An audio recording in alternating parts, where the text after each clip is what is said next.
How good does it feel to be back for some hockey?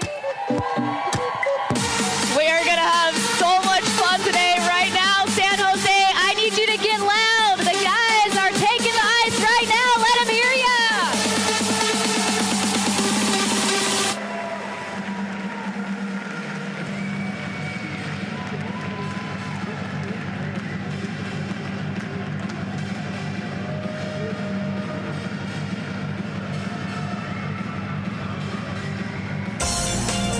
The San Jose Sharks Audio Network proudly presents the Sharks Development Camp, a look at the future stars of the world's fastest game. It's the 2025 Sharks Development Camp scrimmage, live from TechCU Arena. Nick Nolenberg alongside the great Randy Hahn. Hockey in July, we will take it. Our broadcast coverage is presented by SAP, the best run SAP, and by Toyota, proud sponsor of the San Jose Sharks. Toyota, let's go places. Hilton San Jose, Hilton for the stay. Visit sanjose.hilton.com now to make your reservation.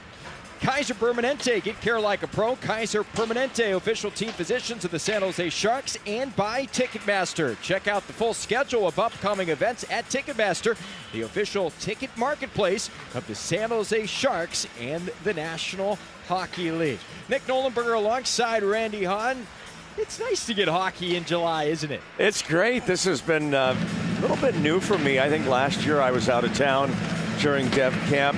But it's good to be here the last couple of days of watching the guys kind of work out. This is not a training camp kind of environment. This is an environment where, especially for the first time guys that are coming here straight out of being drafted or being invited for the first time, it's a chance to get familiar with the Sharks organization and with the development staff, which is a pretty interesting development staff when you get an opportunity to step on the ice for the first time in an NHL sweater, and Joe Thornton's out there, and Patrick Marleau's out there, and Mike Ricci's out there, and Tommy Wingels and Ryan Miller, and you know, legendary NHL players like that. It's got to be quite a thrill for these players. And you know, listening to the Sharks talk about what they're trying to get out of this three-day event for these players here. It's not to evaluate them necessarily. It's just to get some level of comfort with them and for players to get to know each other. They're now part of the same organization. They might have been playing against one another last year, depending on where they come from. Just like Macklin Celebrini and Will Smith last year played against each other in college, and then they come to a prospect development camp like this and get an opportunity to be teammates. So it's fun to see that. It's going to be fun to see them play 4-on-4 here and 3-on-3. This is not an evaluation camp. Nobody's going to make the Sharks or the Barracuda here today or not make those teams here today. This is something different than that. Well, you mentioned the rivalry. Celebrini, Smith, Dickinson, and Misa. Those were arch rivals in the Ontario Hockey League. In fact, those two respective players as part of their teams, the London Knights and the Saginaw Spirit, they went head-to-head in the Memorial Cup last year. We're going to see guys like Dickinson, who I know the hopes are very large. Does he make the Sharks? Does he stick around? Does he go back to the Ontario Hockey League? Michael Misa, same type of story. Does he make a major impact? Just drafted last week, second overall. 9 new faces to the organization joining the fold from this past draft class. What do you make of a new crop of faces and more excitement for this organization? Well, I think the good news is that my understanding is that this development camp group is smaller than last year. There's going to be 8 forwards, 5 defensemen per team. That's why we're not seeing 5-on-5. There's just not enough bodies to have a 5-on-5 scrimmage, and that's fine. But it also tells me the Sharks are, you know, they're shrinking the pool here now because of the amount of talent that has come into the organization in the last 2 or 3 years, and they are able to do that. And in the case of Casper Hultman, I think they just decided that it would be best for him with all the hockey he's had this year not to be here for this camp. Obviously not because he doesn't fit the profile of this group. So I think it's a great sign that the Sharks are getting to the point now where they have a level and a pool of talent that is blossoming, it's growing, the competition within is starting to develop, to a point where some of these players are going to end up in the American Hockey League with the Barracuda.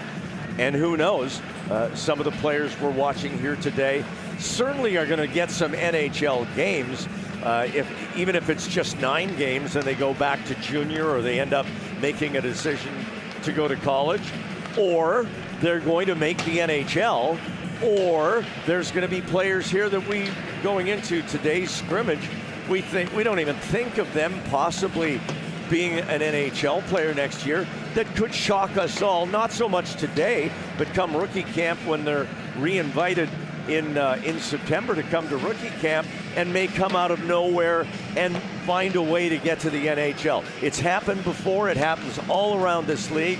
It's part of the fun of the process and the excitement of the process. You're never quite sure who's going to break through and make it. And there's so many things to be excited about through this whole process, starting with the draft. But now we see the flesh, we see the players that we haven't seen before in the prior camps. You see Misa up close, and these players like Ravensburg and the first-round draft pick, the goaltender, who we'll see here today as well. And it puts a whole new twist on everything now. They're not just names anymore. They're not just clips on the internet from Europe or the OHL or wherever they come from. Now we see them. Now they're here. Now they're at Tech CU Arena. They're wearing teal, and it puts it all in a whole new light. And it's a whole new level of excitement, unbelievably, on the 3rd of July. How great is that? It's incredible. We mentioned Ravensburgen. I want to get your take. You've been with this organization since its inception. This is the first time they've ever drafted a goalie in the first round. Were you a bit surprised when you saw a goalie come across your screen? I was, and I'm trying to remember. I think the highest we picked a goalie in the past was the 4th round, maybe. And the name Terry Friesen sticks out for me as the highest drafted Sharks goaltending prospect before, and he never ended up making the NHL. And it's rare to see a player pick that high. But having said that, and we're just fresh out of the draft, what kind of draft did the Sharks have? Well, let's just talk basics. They got the best rated player at 2 positions. They got the best forward, because Schaefer went first, a defenseman, to the Islanders. So they got the highest rated forward by most people, Michael Misa, and they got the highest rated goaltender by most people, Joshua Ravensburgen. So if you come out of the first round and you have the best rated player at 2 positions, that's already a good draft. Now it depends who makes it to the NHL, and that could take a year or 2, that could take 4 or 5 years, but conventional wisdom over the years tells you that if you hit one, if one of your draft picks every draft year makes it to the NHL, that's a good draft. If you get a couple, and if it's Misa, if it's Ravensburger, if it's somebody else further down the line in this draft, they also make it to the NHL, now you hit the jackpot. Without a doubt, and as Mike Greer alluded to many times leading into the draft, they were not going to pick for need. They are not at that point of the organization's rebuild to pick for need. They were going to pick the best player available, and they certainly feel like where they picked, they got some future players that can contribute in this organization to turn the corner. Speaking of Mike Greer, bundled in about a week span, we've got the NHL draft, we've got development camp, and then baked into that is July 1st, which is the turn of the new calendar year in the hockey world. Sharks fans antsy, excited about free agency. Maybe the ultimate signings weren't as sexy as some fans hoped for, but we kind of knew that when you looked at the landscape of who was potentially available. But Mike Greer talked about getting a puck-moving defenseman on the power play. Talked about maybe getting some wing support for guys like Celebrini to find guys who can find the back of the net. Again, I think he checked a lot of boxes. He got a goaltender, he got a defenseman who can run his power play. They signed Dmitry Orlov today to a deal. They claimed Nick Leddy from the St. Louis Blues. So they have been active despite maybe not a huge name landing in San Jose. Yeah, I think you look a year back, Tyler Toffoli was the big name signing, and that turned out to be a great signing. And Tyler, he just seems destined to be that guy who's going to score 30 goals every year for you, bring so much leadership to the room, and he was a great signing by Mike Greer, and the Sharks certainly made a splash with that signing. This offseason go-round so far, Maybe not as big a splash, but I think it's been that kind of a free agent year overall around the league. Mitch Marner was probably the big name out there, and he ends up going to the Sharks' rival, the Vegas Golden Knights. After that, you haven't had that big splash free agent kind of year. More players tended to re-sign with the teams that they were previously with. But the Sharks have added some nice pieces. You mentioned a puck-moving defenseman, and just defense in general, with the Vlasic buyout as well. Leddy and Orlov are both puck movers. Orlov probably the most proficient coming from the Capitals, and coming off, admittedly not his best season last year, but a tremendous amount of potential there.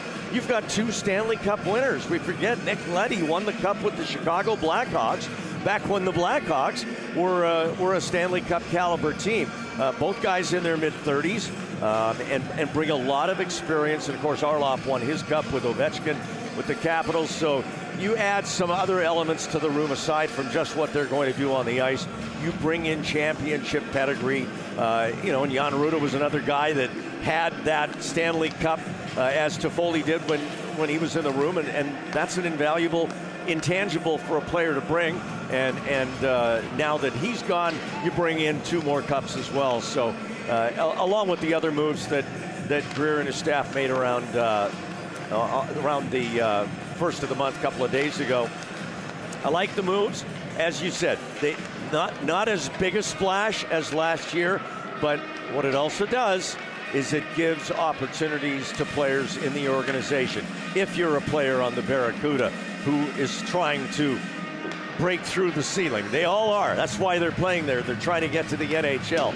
You don't have to hang your head saying, I'm stuck in an organization where in my position, I haven't got a chance to break through. That's all locked up. That's not like that here for the most part. The opportunities are there. And as Todd Marchand, the Sharks, director of scouting and advisor to Mike Greer, said today, if you show that you can be an NHL player, we'll find a way for you to be in the NHL. Your play will dictate that. And again, going back to what we were saying before, that won't be decided today. That'll be decided in training camp, in rookie camp, and that's when the players will get that opportunity to show that they deserve an opportunity to break through that ceiling and be in the NHL. Well, as you noted, there is still a runway before the start of the year and camp. Some more players and bodies could be joining the fold, but it is a great point.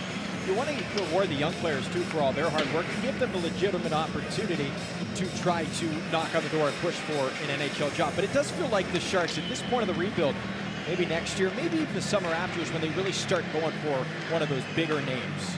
Well, that's an interesting point. Are the Sharks still in a rebuild, or are they now in a build?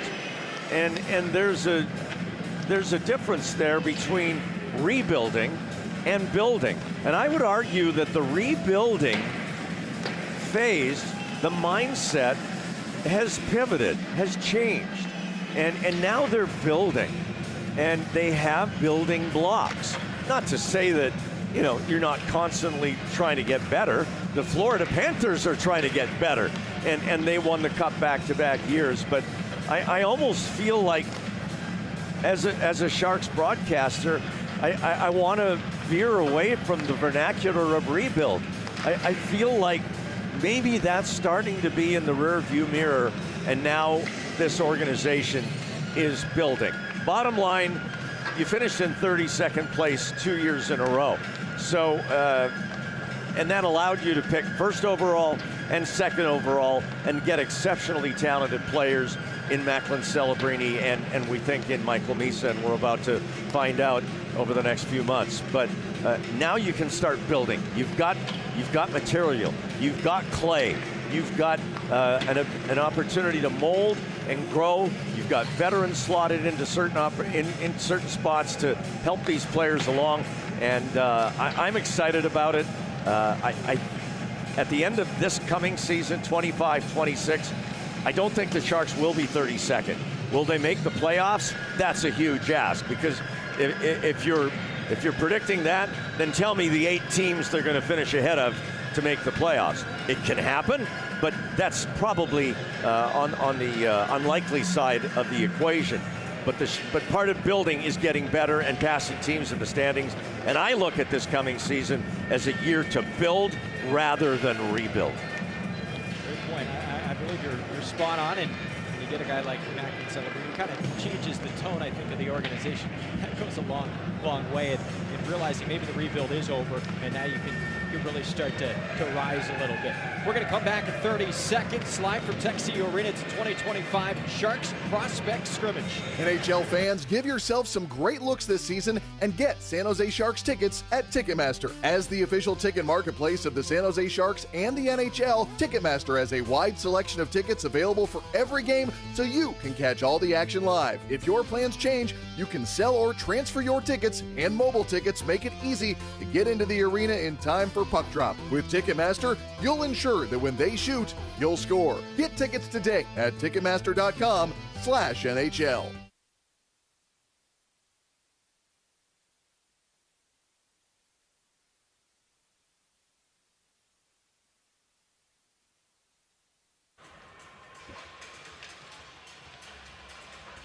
Welcome back inside Texio Arena. It's a 2025 Sharks Prospect Scrimmage as we wrap up development camp here this morning, and then players are back to their respective off-season hubs before we gear up for training camp come the fall. But a fun little couple of days to say the least, with the NHL draft and free agency and getting to see some of these players firsthand. We'd like to remind fans, make sure to explore your next premium experience now. Enjoy the best in premium hospitality with the only space to offer in-game views. Check it all out.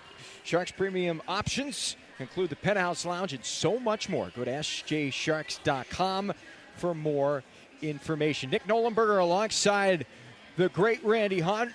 Randy, happy Canada Day, and you are a dual citizen, so happy American Independence Day as well. Thank you. This is a great week for me. I get to celebrate, clean up, change the logo, change the flag, celebrate again. It's a good week. That's why you did it. That's the real genesis on why you got the dual citizenship. It should be a lot of fun. We're going to see, we mentioned it, Michael Misa. We'll see Joshua Ravensbergen. We'll see Sam Dickinson, to just name a few. And let's quickly go over our rosters here. Team White versus Team Teal. We'll see who's on the benches. Last year we had Jumbo, we had Patty, and congratulations to Joe Thornton, inducted into the Hockey Hall of Fame, and he celebrated another birthday as well. They had the cupcakes floating around in the locker room. But let's go over Team White. The goaltenders, Christian Kirch, who was drafted last year by the Sharks in the 4th round, and Josh Ravensbergen, who we mentioned the Sharks selected 30th overall in this most recent draft. We're going to go down the list numerically. Sam Dickinson on Team White, along with Quentin Musty, Matthias Havlid, Cole McKinney, Joey Muldowney, Max Heiss, Carson Wetch, Zach Sharp, Colton Roberts, Noah Beck, Brandon Sabota, Landon Marlowe, we recognize that last name, and Nathan Lewis. That rounds out Team White. And as you mentioned, Randy, this is a much smaller development camp. They really didn't invite anybody from the Barracuda. It's really guys who were drafted in the last couple of years. So that allows for everybody to play in this game, and we'll get to see guys like we noted. We'll start here with Team White. Sam Dickinson, a name many Sharks fans have circled because this is the year he has a chance potentially to play for the Sharks. At the very least, we'll probably see him in those 9 games before they ultimately make a decision. Best defenseman in the OHL, CHL last year. Just a tremendous year at London. Played in 55 games, 91 points for Sam Dickinson, 29 goals. And, you know, I hearken back, and again, we just had a chance to visit with Todd Marchant, who is the Sharks Director of Player Development and Senior Advisor to Mike Greer. And, you know, you see these players, you see clips of them, you go and watch them live before you draft them, after you draft them. But when you see them up close in a development camp like this, and now we'll see them in a scrimmage setting like this, things reveal themselves about the player that maybe subliminally you saw, but now you're seeing again, or you see the improvement and the strides they've made, whether it's their feet, their stick, their body position, how they've grown in actual size.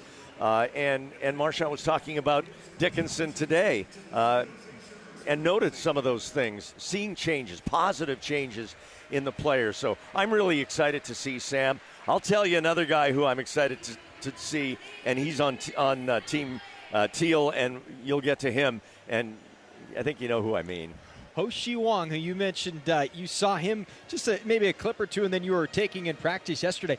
You really can't get a real idea of a player who's 6'6", and you wonder, man, a really raw talent, came from China at the age of 12 to Canada. You wonder, how does a guy like that get drafted that early? Is it just a pure raw talent? Well, you see him skate the way he moves at that size, 6'6". And we've heard the name Simon. That is his kind of North American name, if you will. But he did tell the media he'd like to go by his native name back home, and that's Haoxi. It's Haoxi. Excuse me. Haoxi. We'll get Haoxi Wang. Haoxi Wang is the name. Not Simon Wang, but Haoxi Wang. So I always respect a player who wants to go. You see that sometimes with Russian players, too.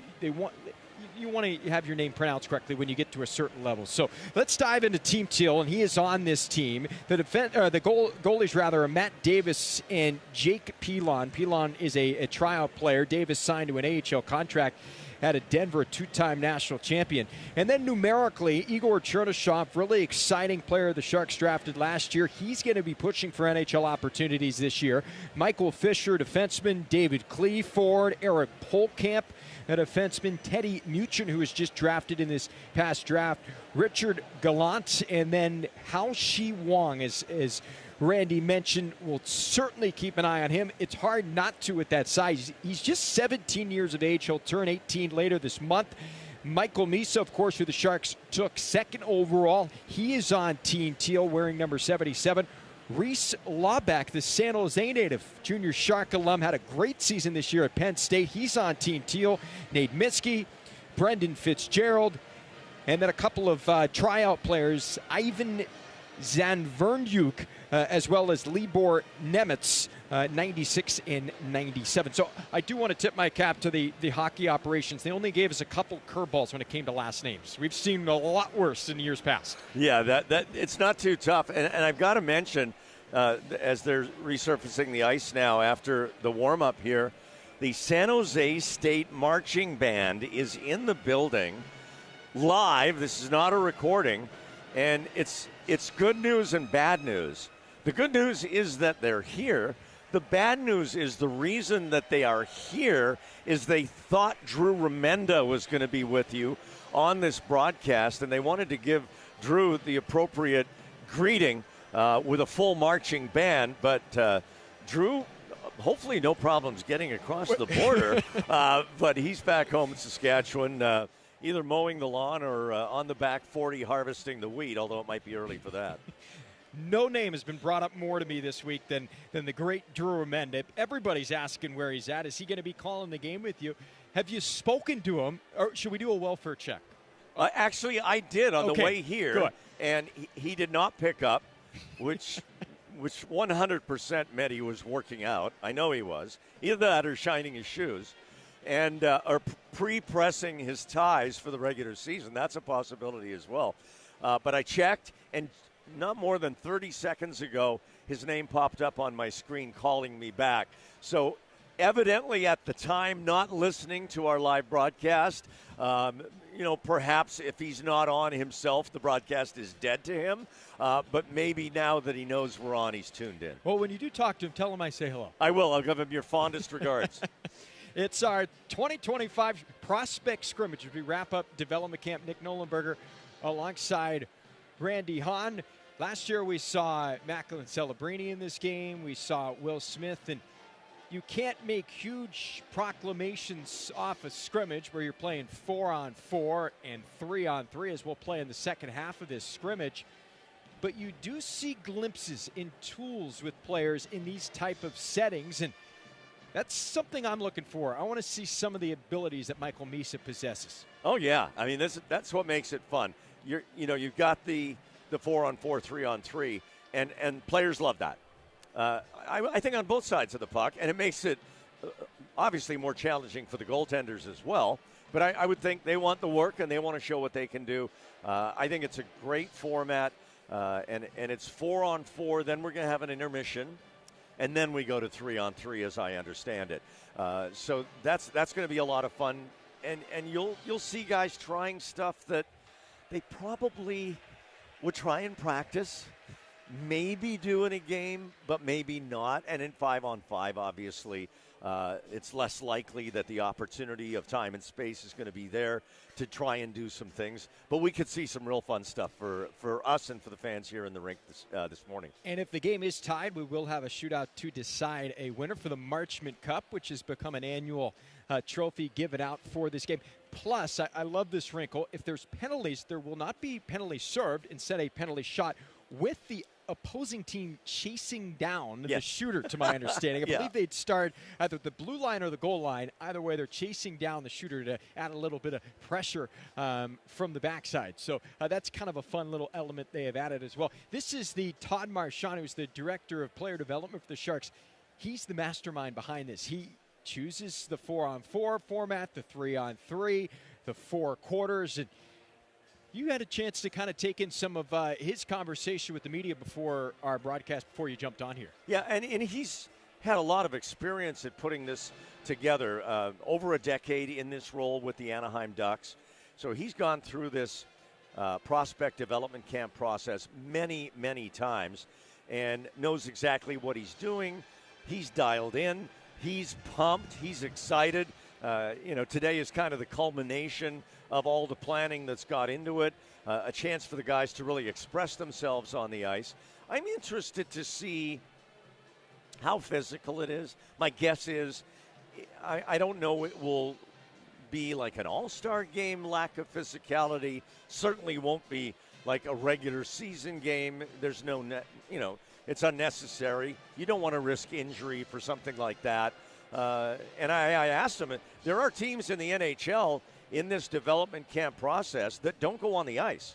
The Chicago Blackhawks development camp is all in the gym. It's in boardrooms. It's team meals. They don't skate because they don't want, their theory is we don't want to get anybody hurt. That is not the prevailing theory around the NHL, but it is one that's out there. And I asked Todd if he ever thought about that. And he said, no, because we bring these guys all the way here, and they want to have fun, and they want to be on the ice. It's just part of their nature. It's the culture of a hockey player. You get on the ice.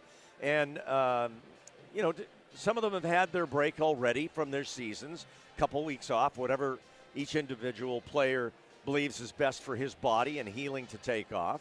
And they'll come out of here equipped with a set of tools from the training staff, from the coaching staff. They'll have a book given to them of, what's best for them in the eyes of the organization between now and rookie camp.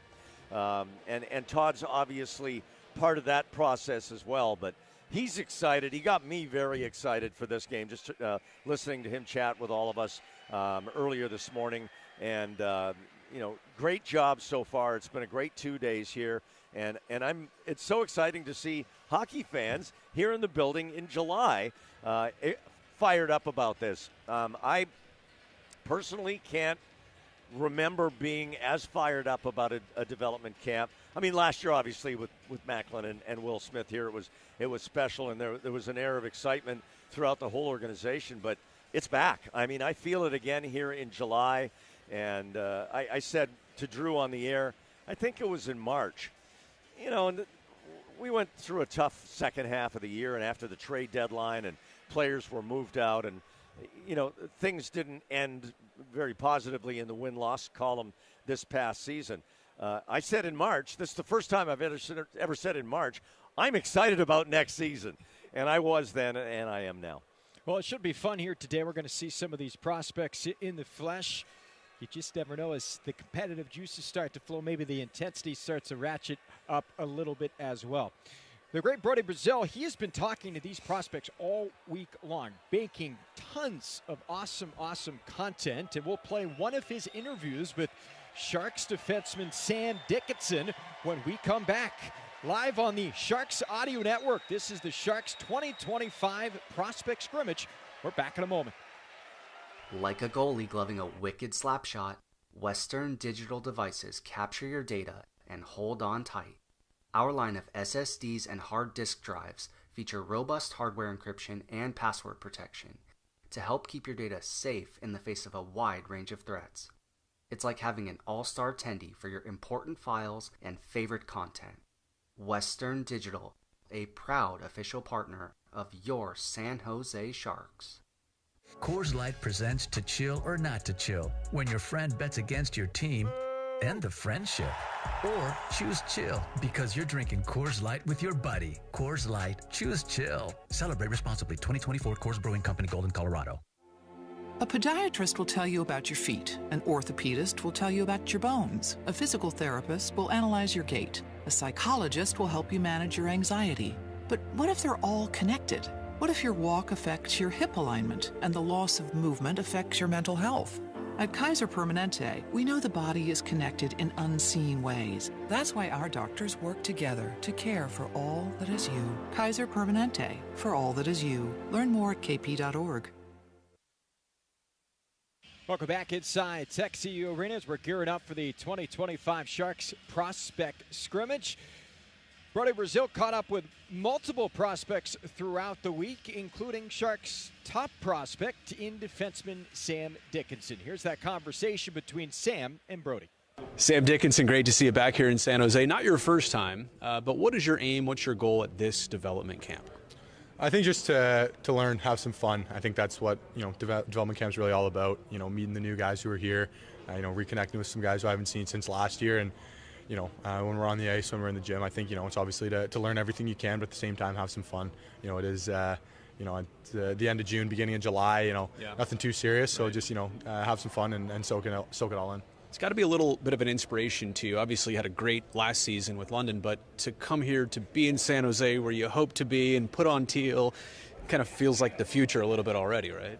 Yeah, definitely. I think, I've said a lot since the end of the season. Obviously, the dreams to play, for San Jose as soon as possible. And obviously, I think this is step one in the right direction, obviously, for myself. So again, like I said, just, have some fun, soak everything in, listen to what the coaches and the management, everybody has to say. I think the fans love to hear that ambition for you. You want to be here as soon as possible. What do you think it's going to take for you to showcase, maybe to get to that level, to be here in San Jose this year? I think it's just working on everything. I got to prove the maturity that the game that I play is ready for the NHL and the next level. So it's a little bit of everything, honestly. I think playing the NHL, you have to be the top of the top for everything in hockey, offensive, defensively. So I think it's just focusing on what I can control and just going from there. You know what I think is really cool with this group here right now for development camp? There are tandems of players that know each other. Thinking about Ravensbergen and Macklin, and there's others too. But I think what's really cool about your instant bond with Casper, probably from last year after you got drafted by San Jose, he was already in the San Jose pipeline. Did you guys bond a little bit better through the course of last year, just kind of knowing that your futures were tied together? Absolutely. Obviously my first year with him, I was going through all of it. And, right. Every time I had a meeting with the team, you'd always be like, oh, is it San Jose? Is it San Jose? So, we had some fun going through the year. Obviously we were teammates and good friends, but, right after I got drafted, it was kind of pretty quick that, we became even closer. We were hanging out a lot more in London.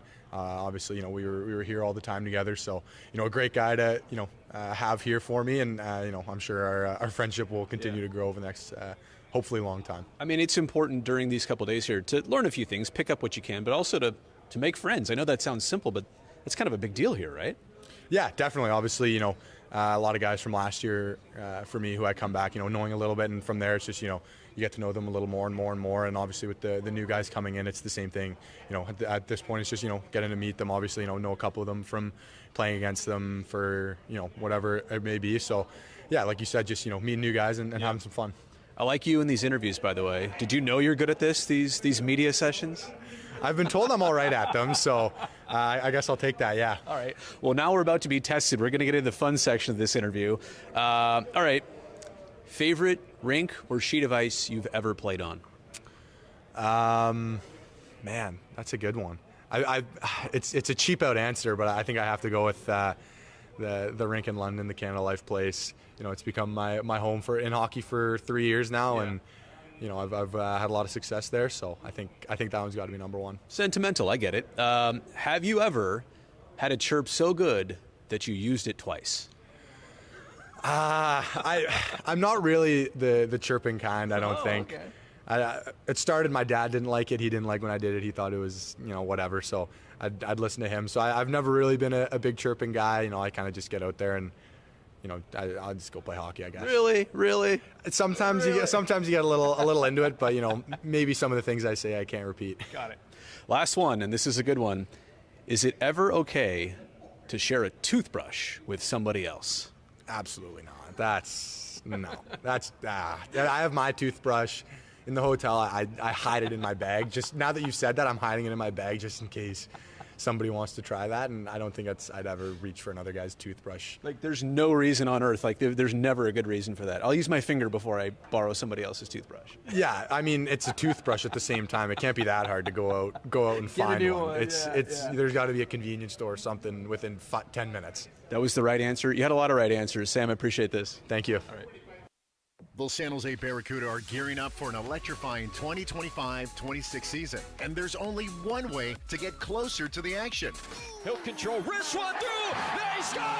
By becoming a Battery member. Joining the Battery means savings, exclusive access, and experiences all in one place. Don't wait. Season tickets are on sale now. Ride the wave today by visiting sjbarracuda.com or by calling 408-999-5757. That's 408-999-5757. If you can't wait for the Sharks to hit the ice and are looking for a good reason to visit the SAP Center, you have tons of events to choose from all year round. Hot concerts, sports, and more. Check out the full schedule of upcoming events at Ticketmaster, the official ticket marketplace of the San Jose Sharks and the NHL. Watch all live San Jose Barracuda play-by-play with Nick Nolenberger on AHLTV.com. From highlight reel goals to spectacular saves and bone-crushing hits, the voice of the Barracuda, Nick Nolenberger, is on the mic for it all. Find all regular season and postseason action via AHLTV.com for a small fee. And for up-to-date stats and news, visit theAHL.com. Termites, rodents, and other pests never rest. Luckily, neither does Planet Orange. Think you may have a pest problem? Call 1-800-7-ORANGE for a free termite inspection or general pest consultation from our licensed professionals. Planet Orange is an innovator in effective eco-friendly pest control methods. They'll customize each program for your needs using the most eco-friendly solution available. So don't wait. Call 1-800-7-ORANGE. That's 1-800-767-2643. Or go to planetorange.com and get started today. Planet Orange. Orange, you glad you called? We're ready to roll here at TechCU Arena for the 2025 Sharks Prospect Scrimmage. Nick Nolenberger alongside Randy Hahn. Let's start with Team White. It looks like they will give the nod to goaltender Christian Kirch, who the Sharks drafted last year in the 4th round, 116th overall, split time between Green Bay and the USHL this past year in Janesville in the North American Hockey League. Team White will start. Of course, we're 4-on-4. They'll start with Havlin on the back end. And up front, they've got a trio of Quentin Musty, Joey Muldowney, and I think they've got Sam Dickinson playing up front at the forward position, at least to start here at 4-on-4. Michael Misa will take the draw for Team Teal. They will go with goaltender Matt Davis in the nets to our right.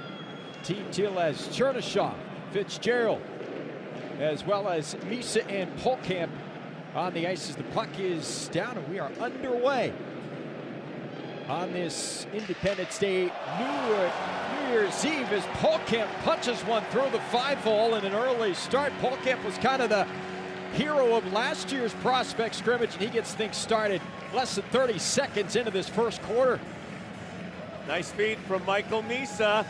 So it didn't take long, about 30 seconds in game action wearing teal for Michael Misa to show what he can do. And he had such a great season last year, Misa. 62 goals, but 72 assists. He's a playmaker, and he set up Polkamp nicely there. Tied for 4th most points, along with John Tavares, for draft-eligible skaters in the CHL in the history of the league. An incredible year he put together as the captain of the Spirit. And they were actually working on that exact drill earlier this week, where he was the distributor and Polkamp punches one through. Here comes Musty in transition, pulls up, holds, shoots, save made. As coming out to challenge was Davis, and the loose puck is gobbled up by Wang, and the big 6'6" blue liner will skate it along. Gallant, the intended target, intercepted, quick shot, and Team White answers back.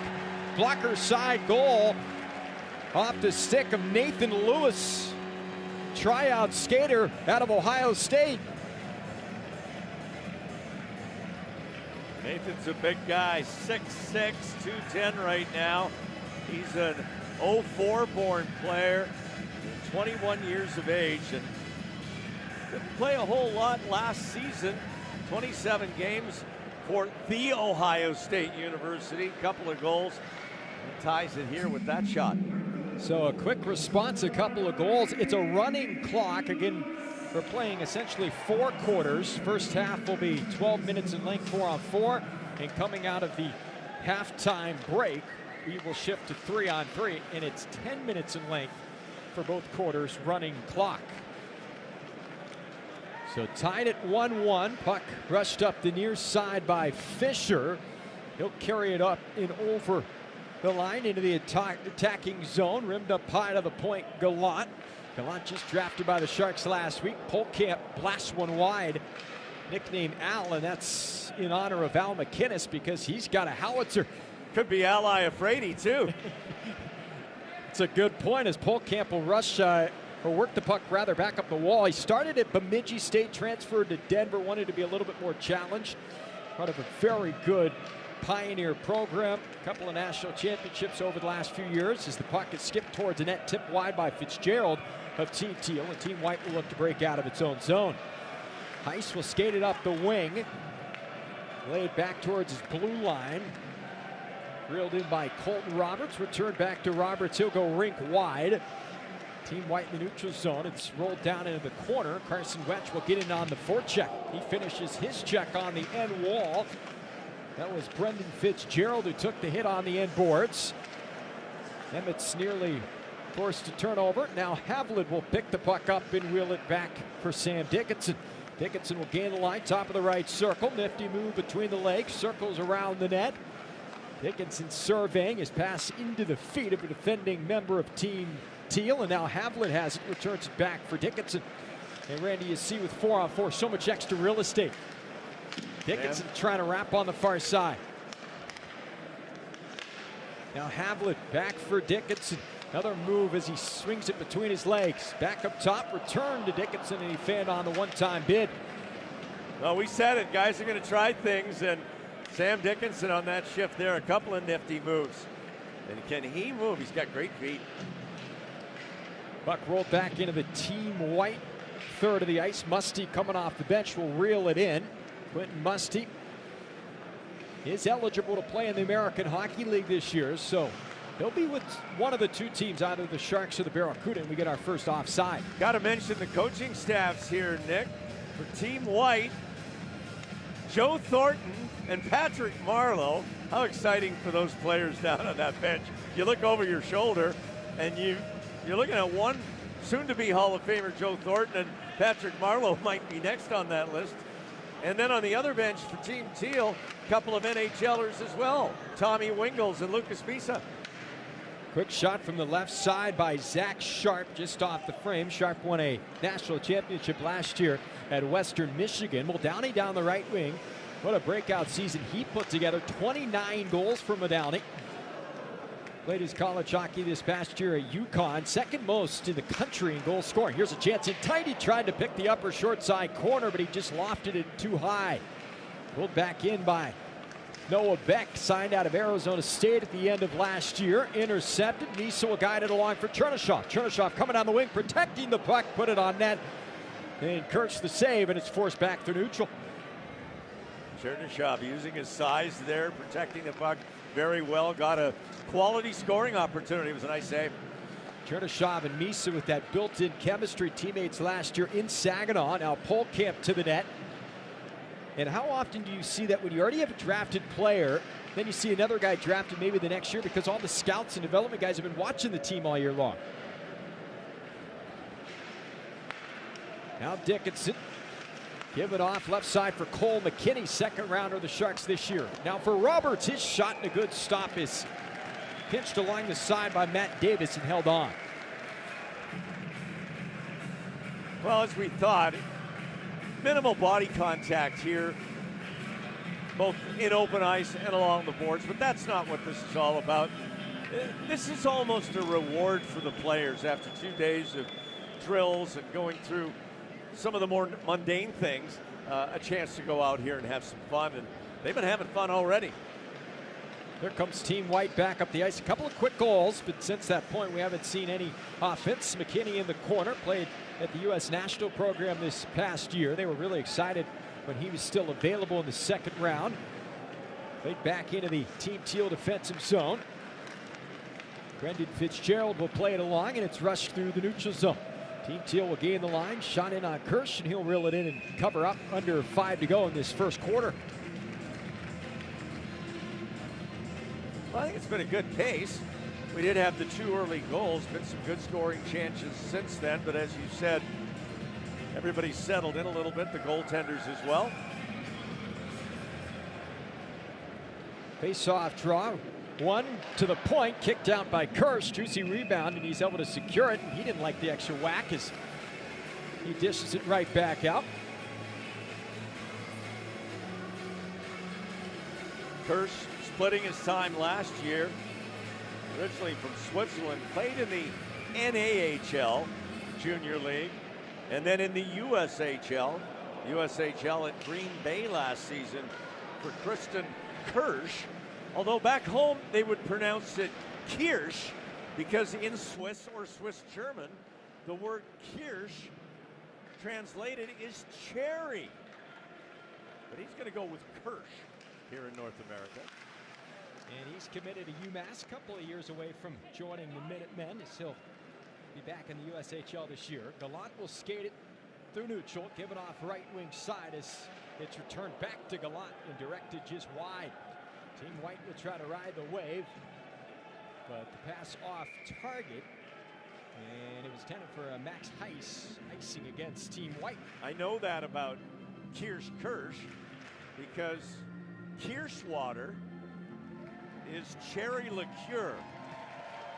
Now you're just might have sampled that back in the day. So when I saw his name, I said, that kid's from Switzerland. That's all about the cherries. Ovation for Joe Thornton being shown on the big screen here at Tech CU Arena. Congratulations again to Joe for the announcement that he's going to the Hockey Hall of Fame in November. So excited for him. I can't wait for the acceptance speech. Yeah, that's going to be a good one. As we all know, Joe, when he wants to, he can talk with the best of them.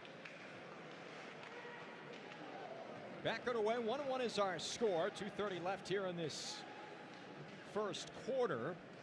Both teams scoring in the opening minute and change. Now Brandon Sabota, BU product. Sabota had a really nice World Junior Championships with Team USA, potted 3 goals. Picked back up by Team Teal, dancing through the neutral zone. Zadbernuk, tryout player from Brown, as it's put back in on the goaltender Kirsch, and he'll cover up for the whistle. Well, you know, again, talking to Todd Marchand earlier and just kind of getting a feel of the last 2 days.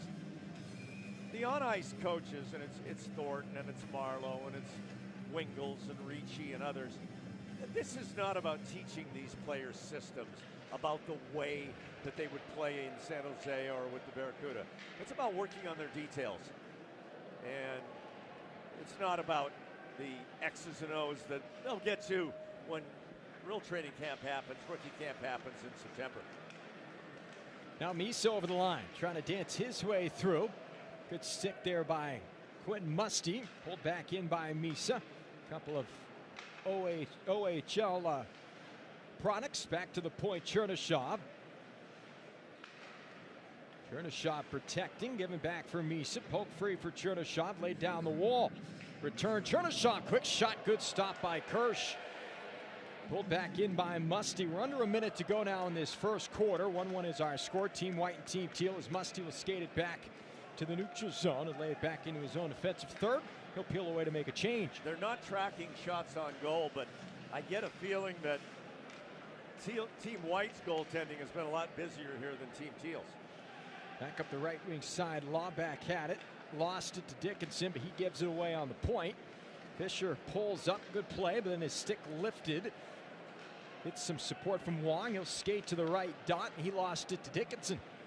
So Sam Dickinson will skate it back up the surface. Right wing side for Lewis. Veered back Havlid. Right up the gut. Poking at it and trying to stuff it home. On the near side for Team White. I believe that was Muldowney. Okay, in tight. I think it was McKinney. You're right. You're right. McKinney's going to steal the puck away in the neutral zone, and that will expire our first quarter.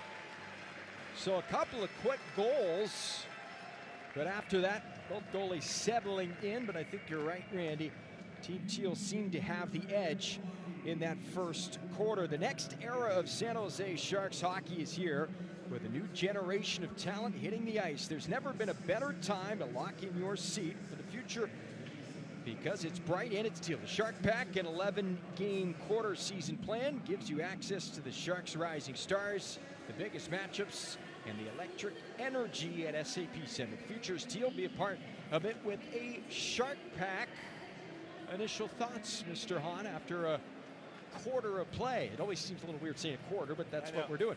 No, it's been fun. It's been freewheeling. I thought the goaltending was very good. We're going to change goal now, and both teams will bring in their net minors. But it's been fun to watch. Great to see Misa involved on the first goal. And I'll tell you what, it's going to be an exciting year on the hockey calendar as we enter the Olympic year phase.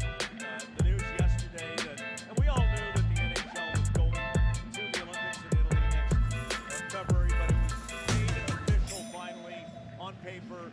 I believe it was yesterday. All the I's were dotted, T's crossed, and that's going to make for a lot of fun for all of us trying to decide who's going to be on the Olympic teams. I mean, does Macklin Celebrini have a shot to be on Team Canada? I mean, will Will Smith have a chance to be on Team USA? They have a chance. They'll have to fight through a lot of talent to get there, but it's going to be fun speculating about that. I can't confirm it 100%, but I'm told we're going to get the NHL schedule within the next 10 to 12 days. And I've also heard a rumor that the Sharks, like last year, are going to open at home again this season to start the NHL schedule. So look forward to that. So as Randy mentioned, we're going to swap the goaltenders here. So Josh Ravensbergen will enter the game for Team White. #1 draft choice just last week of the Sharks. And Jake Pilon, who's here on a tryout from the Kelowna Rockets of the Western Hockey League, is in the nets for Team Teal. So a couple of Western Leaguers in between the pipes, and we're back on our way, tied at 1-1. Collective bargaining agreement extended as well for the NHL, so no concern. I don't think there was much, but no concern of a stoppage. And settled a year before the current one expired, which is really progressive for our league. Here comes Sabota, able to sneak it through, and he got it through the 5-hole Pilon. And Team Teal takes a 2-1 lead. And they may be having a chat here. Not sure what the discussion was. It just funneled through. Now, Sabota is a guy taken by the Sharks back in 2023 in the third round. I think he projects as a bottom 6 forward. That's what he's done at BU. But to make the U.S. U20 team, scored 3 goals in that tournament, he's a player, I think, that Sharks fans should keep an eye on in terms of the future. There was some question as to whether or not that goal was going to count. The officiating crew here quickly huddled. No video review available. And as you heard the horn sound, they've awarded the goal. Yes, we cannot go to Toronto for any sort of video review, so we'll just do it here on site. Old school, they just talk about it. It looked like a good goal. And it stands as Team Teal up and over the line. So Team White has the 2-1 lead on the goal by Brandon Sabota. Still playing 4-on-4 for this quarter, and then coming out of the halftime, we'll go to 3-on-3. Fisher tried to pull up, and he was met by a brick wall. Carson Wetch stood him up, put him right onto his side. That's the first real hit of consequence we've seen so far. Misa in now. Good stick there by Muldowney. Took it right off the blade of Michael Misa. Puck tied up on that far side along the yellow. 9:35 left here in the second quarter. 2-1 lead for Team White. Misa reels it in for Team Teal in his own zone. Flicks it along. He's got Chernyshov. Gets beyond.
Lions who reached the Frozen Four for the first time in program history. And they may be getting Gavin McKenna. That's the rumor, either Penn State or Michigan State. Seems like the final two for McKenna, who's going to be the #1 pick next year in the draft. That's a great story, Penn State, and how they basically started a program from scratch, and as you just mentioned, got to the Frozen Four. And you just hope we can get more Division I hockey in the western part of this country. Wouldn't it be great if we had Division I hockey? First of all, here somewhere in the state of California, but in the Bay Area, I mean, what would that do to grow the sport, grow the game? It would be phenomenal. One step at a time. Hey, at least we got the San Jose State Marching Band here today. That's right. Maybe they're telling us something. Could be. Precursor. 2:20 left here in this second quarter. 2-1 lead for Team White.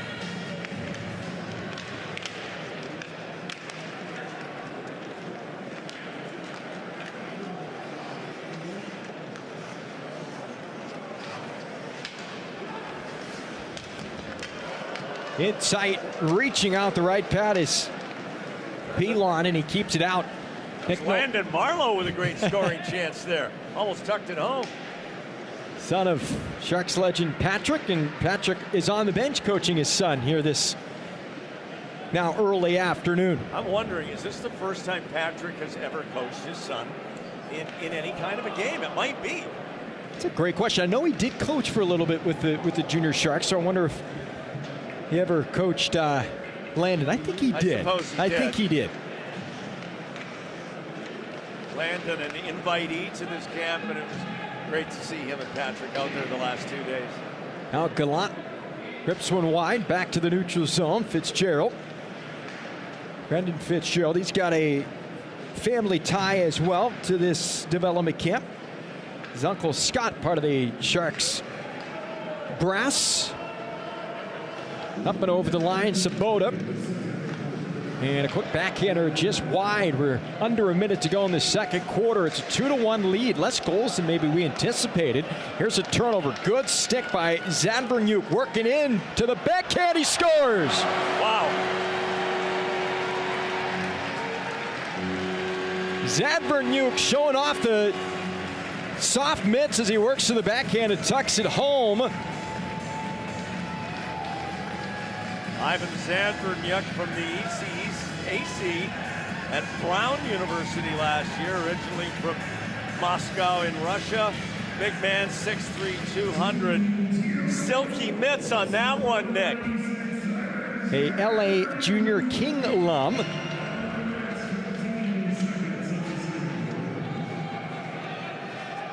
So 2-2 score, a late goal for Team Teal as this even nearing the break. Nemitz up and over the line, his shot blocked. So 4-on-4 through the first two quarters, and despite that, we saw a couple of early goals and then things settled down, but saw a little bit of physicality, tempo pretty good. Given the fact a lot of these guys haven't played in weeks, that was a fun first little half. Yeah, it was, and we saw the guys show off their offensive skills. Sam Dickinson kind of lining up as a forward and looked very comfortable in that role. And boy, you project out and look to the future, and you look to the power play. And Sam Dickinson looks to me like a player who's very, very comfortable with the puck. Fun first half. Our third and fourth quarters will be 3-on-3, 10-minute running clock. We're going to get a full intermission here. We'll take a break. Live from Tech CU Arena, 2-2 score between Team Teal and Team White. The 2025 Prospect Scrimmage is live on the Sharks Audio Network. The doctor will see you now. But do they really? Do they see you as a mother who's a daughter and a caregiver? Fearless, but sometimes fearful? A health nut with a French fry habit? An O-positive geologist named Patty, who's here today for a melanoma exam. At Kaiser Permanente, we believe the only way to care for all of you is by seeing all that is you. Kaiser Permanente, for all that is you. Learn more at kp.org. Termites, rodents, and other pests never rest. Luckily, neither does Planet Orange. Think you may have a pest problem? Call 1-800-7-ORANGE for a free termite inspection or general pest consultation from our licensed professionals. Planet Orange is an innovator and effective eco-friendly pest control methods. They'll customize each program for your needs using the most eco-friendly solution available. So don't wait. Call 1-800-7-ORANGE. That's 1-800-767-2643. Or go to planetorange.com and get started today. Planet Orange. Orange, you glad you called? The San Jose Barracuda are gearing up for an electrifying 2025-26 season. And there's only one way to get closer to the action. He'll control, wrist one through, they score! By becoming a Battery member. Joining the Battery means savings, exclusive access, and experiences all in one place. Don't wait. Season tickets are on sale now. Ride the wave today by visiting sjbarracuda.com or by calling 408-999-5757. That's 408-999-5757. If you can't wait for the Sharks to hit the ice and are looking for a good reason to visit the SAP Center, you have tons of events to choose from all year round. Hot concerts, sports, and more. Check out the full schedule of upcoming events at Ticketmaster, the official ticket marketplace of the San Jose Sharks and the NHL.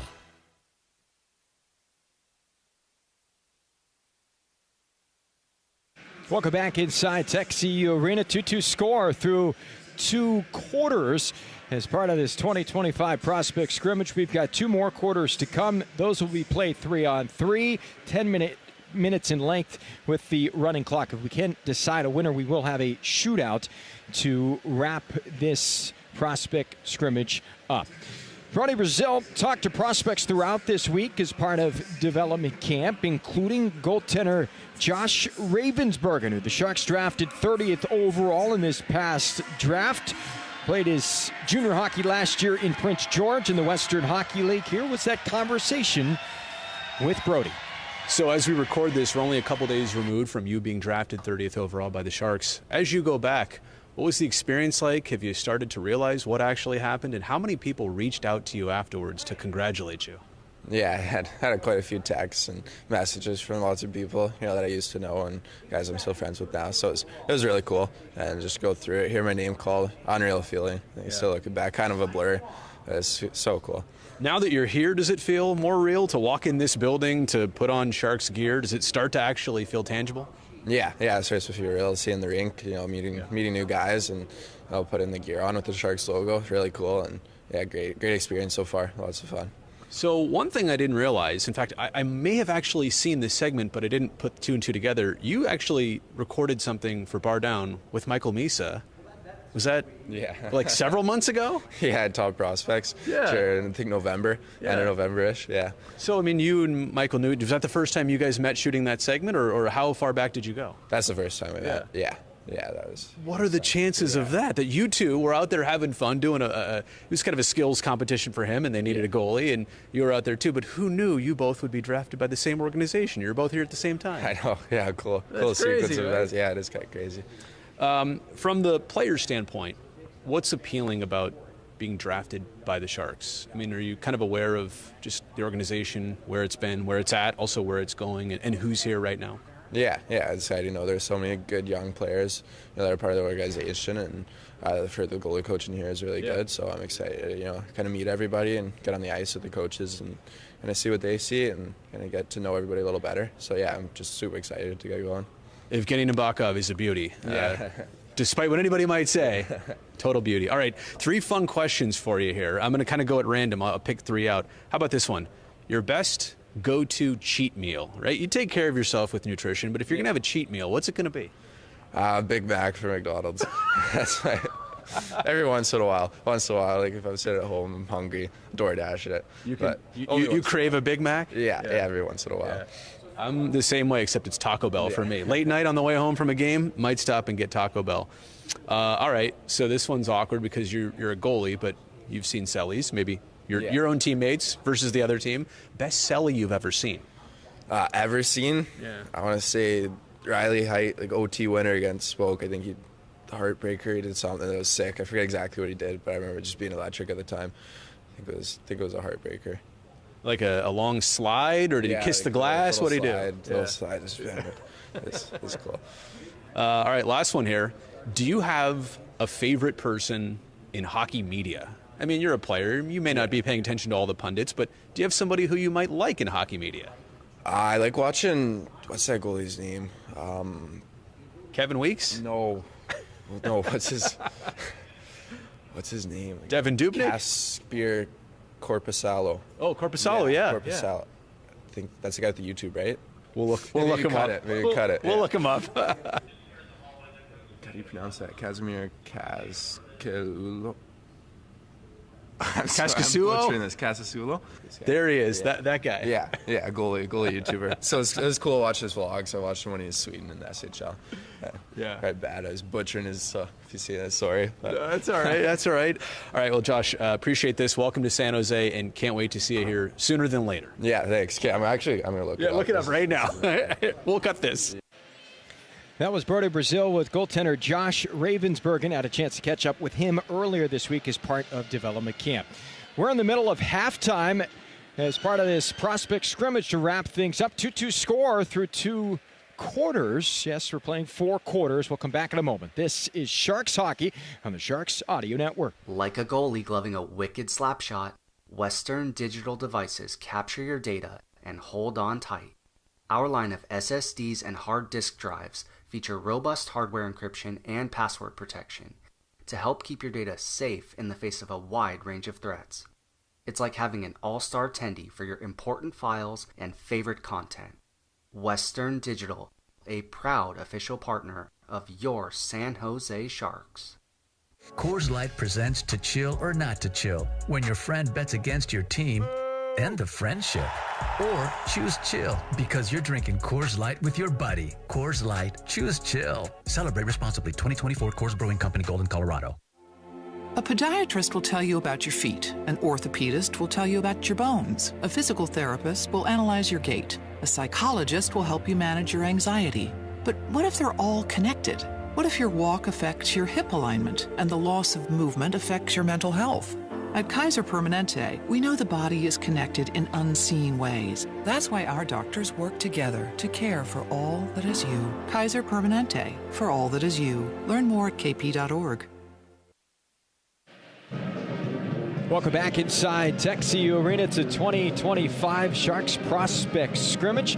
Nick Nollenberger alongside Randy Hahn. First couple of quarters, pretty high tempo. Started to get a little bit more physical. Hard to surmise much from that, Randy, but nonetheless, great to see a good crowd in July for this game, and fun to get a little bit of hockey back when we're in the middle of the offseason. Yeah, I'm not an expert at gauging how many people are in attendance here, but definitely over 1,000 people inside the building. I might be on the low end of that, but yeah, it's fun. And it's just I think in the early years of the franchise, there was nothing like this. A development camp of this kind of nature and this organized. And then, of course, for so many years, the Sharks were such a solid franchise. I mean, for the better part of 2 decades, a Stanley Cup contender. And when you're a Stanley Cup contender, you know, development camp, rookie camp, I mean, how many guys really are going to make it? You've got a solid team, a team that's challenging to go all the way for a good chunk of those years. And there wasn't as much focus on it. And obviously now, for the last 6 years, not being a playoff team, this is the focus. It is the future. It is development. And it is building this team back up, hopefully, to not only be what it was before, but get across the finish line someday. So it's just fun to see people out wearing teal, wearing their sweaters, wearing their jerseys here in the summer months. And now we'll have a break. I mean, a lot of these players, most of these players who are here at this camp, they're leaving today. And that's partly why this game was slated for 11:30 a.m. Pacific time. Gives the chance for the guys to play and then still catch a flight back home and get back to enjoying summer, but also resuming their training and getting ready for rookie camp in September. Landon Marlowe might be the only one, and Laubach, Reese Laubach, they may be the only 2 guys sticking around because they're local. I'm sure the rest will be headed off to not only various spots in North America, but around the world after this. still a couple of months away from camp, and as we get closer, the excitement will continue to ratchet up. But in your mind, you watch this team, you're around this group. What is a reasonable goal, if you will, for this year and this group and taking the next step? Well, obviously, the obvious thing is be a better team. And as we talked earlier, rebuild versus build, and I know it's just semantics, but I think it's an important differentiation point to make. The Sharks have been rebuilding for a couple of years now, stripped all the way down 2 years ago, and last year with Celebrini and Smith and the emergence of others, Colin Graff, a guy that comes to mind who really made a contribution, the acquisition of Askarov. Now, this year, I think you've got to set a goal of not finishing 16th in the West. Now, you got to finish in the top 8 to make the playoffs. That's the goal. That's the real goal, making the playoffs. And I think you'll talk to every player who makes the Sharks out of camp this fall, and they'll say, our goal is to make the playoffs. Of course, you don't want to say our goal is to finish 12th. But realistically, after being 16th, you have to start chipping away at those teams. It's one thing to say, all right, we want to make the playoffs. Okay, who are the 8 teams you're going to finish above? Because the top 8 make it and the bottom 8 don't. So you have to be better than 8 other teams to get that last playoff spot. And I think that's the goal, is you've got to find out a way. And who are those teams you're going to be better than? Is it going to be Chicago in the West? I don't want to say who those other teams may be. Anaheim seems like a team on the way up. Are you going to be better than them? That's going to be a tough ask. And so on down the line. But you're going to have to be better at some point than 8 teams in this conference to get better. And I think it's the process of chipping away at that. For me, if the Sharks finished 13th, 12th, that would be huge. That means you eclipse half the field in 1 year that you need to eclipse to get to a playoff spot and eventually get that 8th spot. So I think that's where the mindset should be. And I'm not sure that realistically that was the mindset going into last year. It was unrealistic, and especially when Celebrini went down early and missed a month. Obviously that was a huge hole. The Sharks' best player, 18 years old, and you lose him for a month. And things went south right away for a while then when Matt got hurt. But, a healthy group, maybe some players that we're seeing here today added to the mix, some others added to the mix that come out of camp from the Barracuda, along with the veterans who've been added to this team in the last couple of weeks. And I think we should be talking next year about how close the Sharks can get to that 8th spot. Can they get there next year? That's a huge ask. I mean, let's be realistic. But can they start chipping away at it? What do you make of 84 games? That won't be this year. That's a couple of years away. But what do you make of that? And 84 this is not the first time they played 84. No. They did that back in the early 90s. Yeah, for we a had couple those of years. neutral site games, a couple each year, where we played in places like Sacramento here for the Sharks. I like it because I know, in my mind, preseason's too long. 7, 8 preseason games, that's more than you need. More than the players need, way more than the coaches need. The coaches, by the time you get to preseason, they already know who they see on that team. Of course, it's the general manager ultimately who's going to send the roster to the coaches, but you have a pretty good idea coming out of rookie camp, really, if anybody's going to force their way into your lineup. So I like it. And we will have to wait one more year for that. I do like it.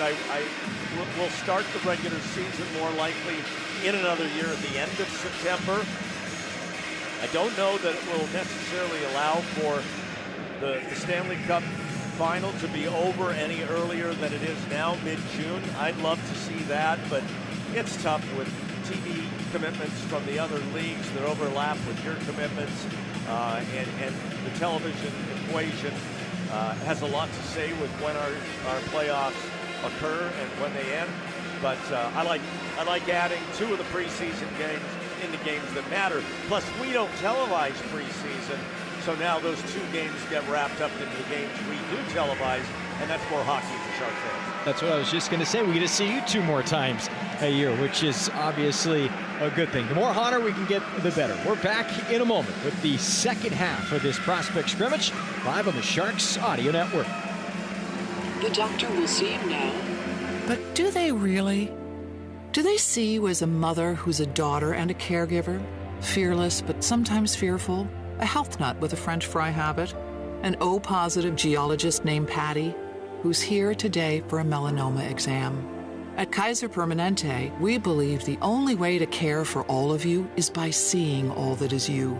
Kaiser Permanente, for all that is you. Learn more at kp.org. Termites, rodents, and other pests never rest. Luckily, neither does Planet Orange. Think you may have a pest problem? Call 1-800-7-ORANGE for a free termite inspection or general pest consultation from our licensed professionals. Planet Orange is an innovator and effective eco-friendly pest control methods. They'll customize each program for your needs using the most eco-friendly solution available. So don't wait. Call 1-800-7-ORANGE. That's 1-800-767-2643. Or go to planetorange.com and get started today. Planet Orange. Orange, you glad you called? Welcome back inside TechCU Arena as we're back underway for the second half, quarter number 3. We're now to 3-on-3 for the remainder of this Prospect Scrimmage. Here comes Chernyshov down the left wing side. Gives off for Misa, top of the circle, surveying. On the backhand, works back towards the blue stripe. Hands off now for Polkamp. Back skating to the near side, will feather it into the corner.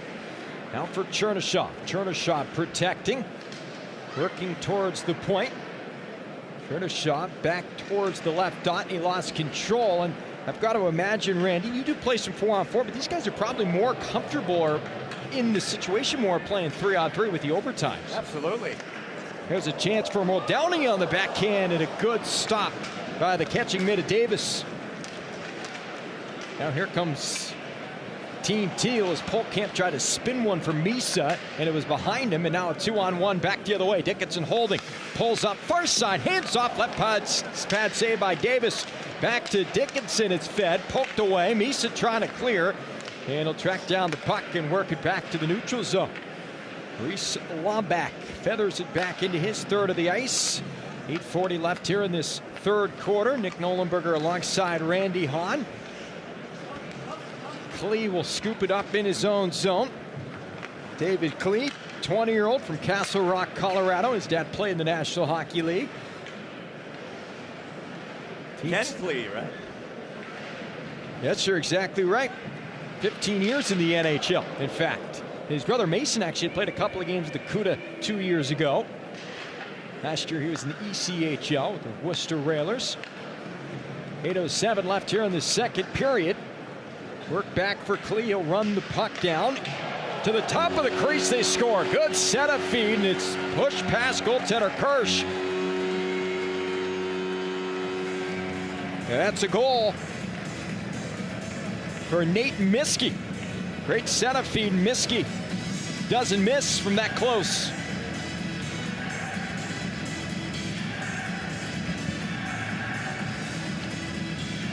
Right on the tape. Kirsch came out to challenge, and Miskey beat him under the catching mitt. So back underway. It's a 3-2 lead for Team Teal. Well, if Drew Raminda's listening, he'll be happy.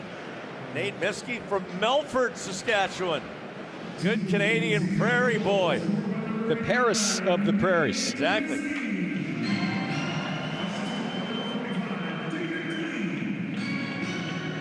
So back underway. Sabota in his own zone. 88 in white. Sabota near side for Carson Wetch. Wetch coming down the right wing side. Shoots. Save made by Davis. Hit him square in the chest. Sharp tried to work through a couple of defending Teal skaters and lost control. Now Fisher will work back behind his net. You know, in Drew's case, we gotta find a new favorite player for him. Because once Nico Sturm got traded, he was down in the dumps, long in the face. Thrown on net. Kirsch makes the save. He was disappointed, I think, that Sturmy didn't get in that Stanley Cup final. Still going to get a ring, though. Yep. There's a chance. Kicked out. It'll be a second ring, in fact. 1-1 with Colorado, of course. Back in on net. And a good stop by Matt Davis. We're not biased to players, but there are players, Honor, that you kind of do gravitate towards. Oh, absolutely. I mean, we travel with the players. We room with them in the same hotel. We're around them so much throughout the hockey season. And you have your favorites, you know, more personality-wise, and then you have your favorite players as well. But Nico is one of the true good guys. But you know, Nick, I think I'm going into year 34 or something like that. You can count on one hand, and I am honest about this. You can count on one hand players who, over the 3+ decades I've been around here, you say, you know what, that wasn't a good guy. Sure, there's some dudes that come through that, I don't know, you just don't take to, but 99% of the people that have come through the doors here in San Jose have just been great guys. And I really mean that. 3-2 lead for Team Teal here as we're in this third quarter. Nick Nollenberger alongside Randy Hahn. So Nathan Lewis behind his net. Lewis surveying. And it's rushed up the near side by Joey Muldowney. Muldowney slips past Wang. Got it far side. A quick one-timer. Havlin, a great stop coming over laterally by Matt Davis. Now Wang in transition. Top of the circle. And down to make the block was Musty. Good effort there. And now a breakaway for Haviland. 25 and white to the backhand, and Davis turns him aside. Oh, the goal judge turned the light on there. But that was not a goal. That was a great save. Matt Davis, interesting prospect. Two-time national champion at Denver. Outstanding this past season, despite the fact the Pioneers did not win a natty this year. He's not the biggest of guys. He's about 6 foot. Signed by the Barracuda is right off the draw. Here's an intercept. Rushed up the ice is Fitzgerald working in, and a good stop by Kirsch. It's been the goalie show so far, Hunter. It has. Here's Musty, and nice defensive play there by Michael Misa. Puts down Quentin Musty. Zebras are swallowing the whistles. We haven't got a penalty yet. 5:12 left here in this third quarter. Kind of hoping Misa was going to draw that penalty so we could see a penalty shot. These development camps, you got to let them play, Nick. 3-2 lead for Team Teal here. One of Drew Remenda's pet peeves. What do you mean let them play? There's no rules anymore?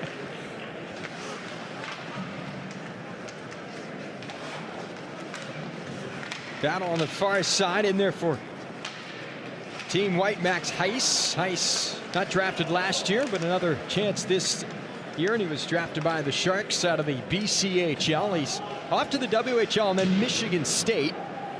Big centerman, 6'3". So Team White controls. 3-2 lead for Team Teal. Skated up the ice by McKinney. McKinney headed to Michigan next year. And now here comes Lawback. He was behind everybody. He'll rush up the ice on a breakaway, working in, and another stop by Kirsch as he came out to challenge. Now Polkamp protecting. Polkamp twists it back for Lawback. Right flank to the near post. The automatic Klee, and he directed it just wide. Back to the point. Polkamp, his shot. Kirsch comes out to the top of the crease and makes a solid save. Boy, is Polkamp a shooter. He just loves to get rid of that puck. We saw him in the first half when we were 4-on-4, wire a couple of pucks at the net. A wrist shot there. Still got a lot on that one. 11 goals for Polkamp last year, drafted by the Sharks in 2023. Native of Brainerd, Minnesota. And as we mentioned, started at Bemidji State. That's in Minnesota, then went to Denver this year. Eric Polkamp. Here's a shot from the right side by Miskey, and he got a little bit of air under it. And Team White will break out of the zone. Colton Roberts gives off middle ice, and it skips into the corner. That was intended for Landon Marlowe. Bodies banging around in the far corner. Wedge in there for Team White. He's outnumbered. Gallant will pull it in and rush up the right wing side. Here comes Team Teal. They may have numbers. Gallant pulls up top of the circle, gives off quick shot and a stick save by Kirsch on a bid by Teddy Mutrin. Gallant has it back on his blade, near side, trying to work towards the backhand below the left circle, and he lost it. And Team White now controls. Colton Roberts fending off the pressure, gives off for Musty. Somehow got to his man Lewis on the backhand. He put it off the post. Kind of a no man's land pass that ends up converting for Lewis. He dances his way in and hits it off the post. Team Teal now has it as they try to add to their lead. Centered in front for Nemitz. That was taken away, and Team White back in transition. Sharp working in, shoots, and a blocker stop by Davis. Nemitz back on at 97, and Teal, tryout player, works to the far dot. Swings it up high to the point. There's a shot. Good stick, Muldowney, and up and out of play goes. Yeah, you talk about Eric Polkamp from Brainerd, Minnesota. Longtime Sharks fans will recall that the Sharks used to hold training camp in Brainerd, Minnesota. Wasn't the most popular spot to congregate in September. In fact, more than one Shark player back in the day used to call it brain dead Minnesota because there was nothing to do, but I think that's why they had camp there. They wanted to take any off-ice distractions away. Was not a popular destination, believe me, especially from some of the veteran guys. Misa, near side, will drop it on the point, skated towards the end line, trying to work around the net on a power move. That was Michael Fisher. He lost the handle. Now Chernyshov for Misa. Dropped down to a knee to try to one-time that puck, but it looked like his stick just got lifted ever so slightly, and it went through his blade. Team White over the line now. Near side it's played. Beck pulls up on the dot, shoots, and the save is made by Matt Davis. Chernyshov cherry picking a little bit outside of the zone, and instead now at the end of his shift he'll make a change. I'll be honest with you, Nick. I thought 4-on-4 and now 3-on-3 that this would be a high scoring thing, but the goaltending's been excellent. Another good save by Kirsch. Just charging in on net was Fisher. You wonder if the legs are biting a little bit. These guys haven't been playing for over a month, at least most of them. Well, the legs and the hands and all of it. I mean, even you must feel your play-by-play muscle is a little rusty. And I know people might laugh hearing us say that, but your voice is a muscle, and I always find the first couple of weeks of the regular season are tough because you're getting that muscle back into shape, and then mid-season you're rolling. But coming off not calling games for a month or two, it's a challenge. It's exhausting. We're exhausted up here. Swung back out of the zone. Lawback's going to come out getting Kirsch. Comes out to play the puck. He was in another county, and he can't get back in time as it's funneled into the slot, in the low slot, and backhanded home. Who ends up getting that goal? Is it Klee? It is. So Kirsch, a gamble, and it bites him. Yeah, it did. He decided to go for the, I guess you'd call it home run poke check. And he almost got away with it because a teammate got there to protect the net. But as it turns out, Teal gets the 4-2 goal. And I'm sure Evgeny Nabokov and Ryan Miller they'll talk about it with Kirsch. Not that big of a deal. Again, this is, nobody's winning a job or losing a job here today. Wang will put it up the wall. Mutrin pivots the pill back up the boards, and Wang will skate into it. Has a man on his tail, that's Lewis, forced back to the neutral zone. Marlowe, a nice little move, trying to get beyond the defenseman, and time will run out on Landon Marlowe, but a nifty move nonetheless, right at the horn. Well, we should talk a little bit about Landon Marlowe being here. Landon, this past hockey season, split his year. He played at Powell River That's in the British Columbia Hockey League. 28 games there, 2 goals, 6 points. Then he was pointless in 4 games in the NAHL, North American Hockey League, another junior league for a team called Janesville. Undrafted, and Landon invited here to take part in this development camp, and for now sticking with trying to make it. He's still young, and everybody doesn't develop at the same rate, and just because the name on your sweater is associated with one of the greatest players in the history of the San Jose Sharks doesn't guarantee you anything. You've got to earn your keep, you've got to find your way, and that's what Landy's trying to do. And you never know when a player decides that he doesn't want to chase that dream anymore, but Landon's so young. It's just the beginning of a process for him, and what an opportunity for him here and to play against players of a higher level. And wouldn't it be great one day to see another Marleau in the National Hockey League? We wish Landon only the best. I'm sure he grew up playing ball hockey as a Bay Area native, born in Los Gatos, and you can learn to play ball hockey as well. This 5-week program is designed for all levels to learn the fundamentals. It's for ages 4 through 14. Join us in San Jose on September 26th and 27th by signing up at sjsharks.com/youthhockey. So we're off to quarter number 4, and we do have a goaltending switch on both sides. So Ravensburgen back in the nets to our left for Team White, and Jake Pilon in the net to our right for Team Teal. Nick Nolenberger alongside Randy Hahn. Dickinson swings it far side, picked off Neutron, poked back to Fitzgerald in his own zone, and lifted along here for Gallant. Gallant will play it ahead for Neutron. Neutron working to the cage, good stick Muldowney, puck loose in the low slot, pulled back in by Team Teal.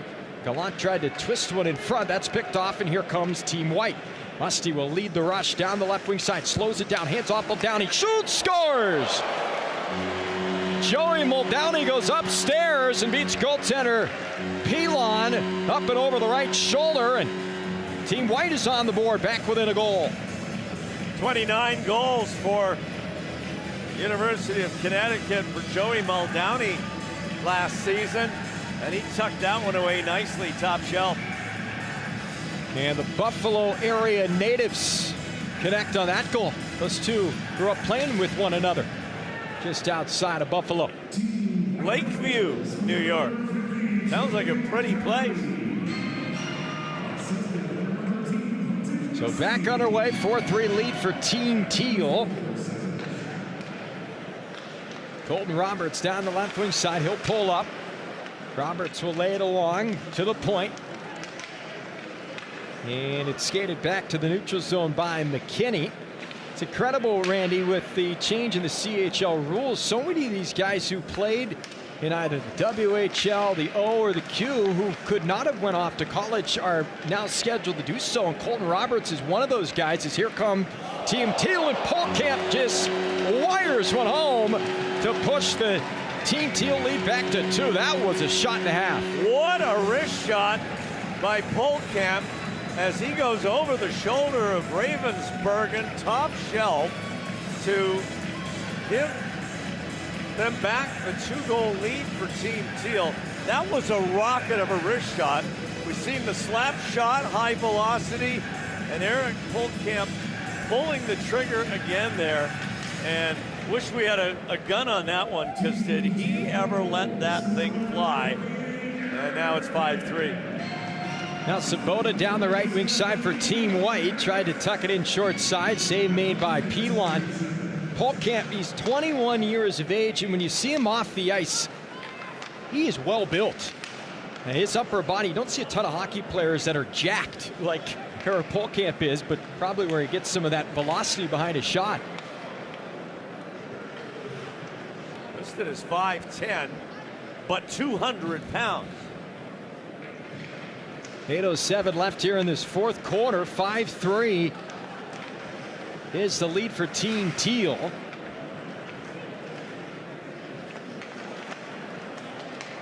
been a fun morning / early afternoon to wrap up development camp. Here comes Chernyshov working to the forehand. He puts it off the post. Back to Chernyshov from Misa, dancing in a phone booth, and he lost the handle, and it's reeled in by Ravensburgen. Some nice chemistry there between Misa and Chernyshov. Chernyshov with 2 excellent scoring opportunities, but Ravensburgen, after giving up a full camp goal, battling back here. As we see that chance again for Chernyshov, just lifting it off the post. And you mentioned it, Randy.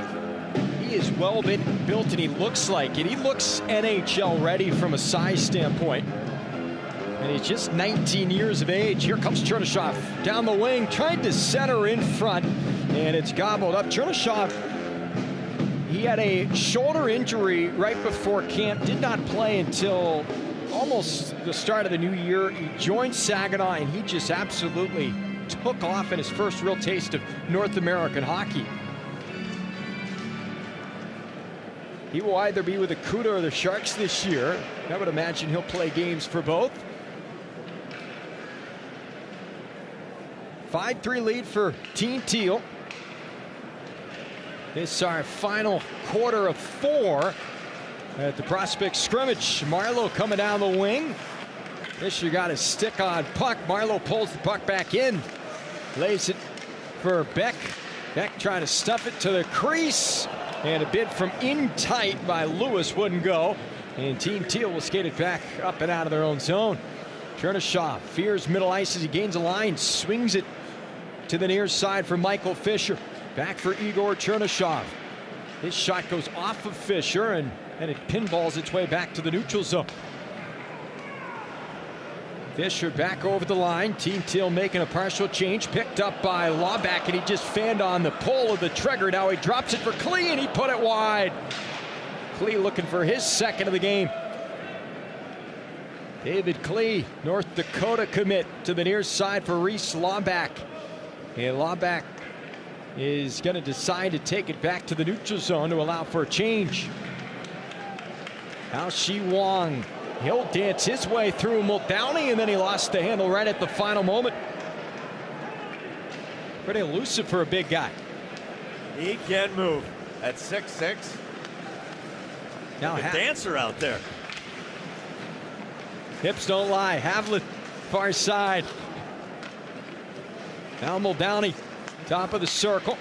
Gives off for Quentin Musty. Musty tries to pull up. Pocket picked by Wang, and Wang tumbling down to a knee. His pass taken away, and back into the zone. Here comes Team White. Musty to the net for Muldowney. Those two already connecting once, and Muldowney had it lift just over the net. And how many of you had a Shakira reference on your bingo card today? Here comes Gallant back in transition. Gallant has a step, working to the backhand of Ravensburgen. Moving laterally, keeps the puck out. Still no penalties in this game, Nick. I'm disappointed. I know. I'm not going to lie. I wanted to see the penalty shot with the element of the chase. But then there's the announcer jinx, and now that I've said it, we're probably going to get one in the next 30 seconds. Mutrin lost it to McKinney, and Cole McKinney will bring it up the left wing side, top of the circle. He tried to open up, but he lost the handle, and then Dickinson finishes his check off on Teddy Mutrin. Rimmed around the wall and picked up on that far side. Team White controlling. Max Heiss, and thrown back to the neutral zone for Dickinson. 4:22 left here in this fourth quarter, as Dickinson back into his own end. Left wing side for Carson Wetch. Wetch will play for Kelowna next year in the Western Hockey League. Near side, Roberts kicked out. Good stop there by Pilon. Now Nemitz gives it back for Polkamp. He was fighting a little bit with the pressure coming via Carson Wetch. Team Teal will restart. Into the offensive zone, it's carried, centered into the low slot, scooped back up by Team White, Sabota down the right wing side. Well defended by Polkamp. Now Sabota back for Roberts. Lost his footing, and this is going to be a breakaway starting from the own defensive zone. It's a 2-on-0. Here comes Team Teal. Little give and go, and it's ripped upstairs by Polkamp. That should be the hat trick for Eric Polkamp.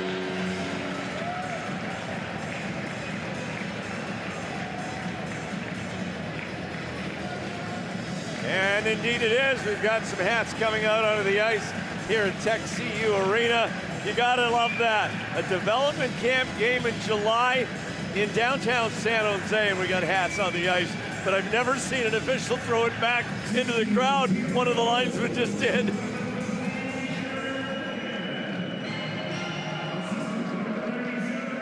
So Polkamp, who was a star in this game last year with the hat trick, he's got the last 2 goals for Team Teal. And a couple of beauties showing off that great shot. So Team Teal up by 3. Chernyshov, right wing side. Chernyshov for Misa. Misa can't dance his way through. Marlowe. There goes Ravensbergen for the extra skater. 6-3 lead. We're under 3 minutes to go. So Team White needs some offense in a hurry. Marlowe. Here's side for Sharp. Return back to Landon Marlowe. Team White down by 3. Marlowe collects off the inside of the skate. Shoots. Save made. Puck loose and shoveled just wide by Lewis in tight. They needed that one. Now a bad giveaway. Lewis has it. Shoots. And the save is made. That's a good one by Pilon. 2:22 left here in the 4th quarter. And back to retrieve the puck is Zach Sharp. Empty net to our left, so a 4-on-3 here. First 2 quarters were 4-on-4. Final 2 3-on-3, but the extra skater on with the net empty. Here's a chance busting in down the right wing side for Team White. It was Max Heiss, and it's pinched along the left side by Pilon and held on.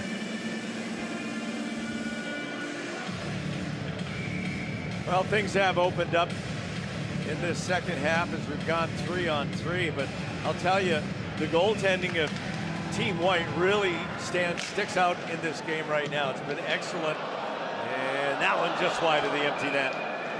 A bit at the empty net. That puck got up on its edge and veered wide of the cage. So an icing against Team Teal. Nick, while I have you quickly, if you're going to pick a player or two who you really think will graduate from the Barracuda this year to the Sharks, who do you think they'll be? Well, I think there's going to be multiple names in the conversation, and you think about guys like Mukamadulin and Graff. I think they maybe not. Mukamadulin for sure, Graff maybe not, but they're pretty close to graduating. So it's hard to really pinpoint. I'm looking forward to guys like Musty, Chernyshov, Cagnoni. What a brilliant season he put together. There's a lot of names in the hat, and that's what gets you excited about this prospect depth. But I think you're exactly right. Cagnoni probably at the top of the list. Beck now near side, Muldowney. Left side, quick one-timer off the outside of the cage. Team White running out of time here. We're down to 1:20 left here in the 4th quarter.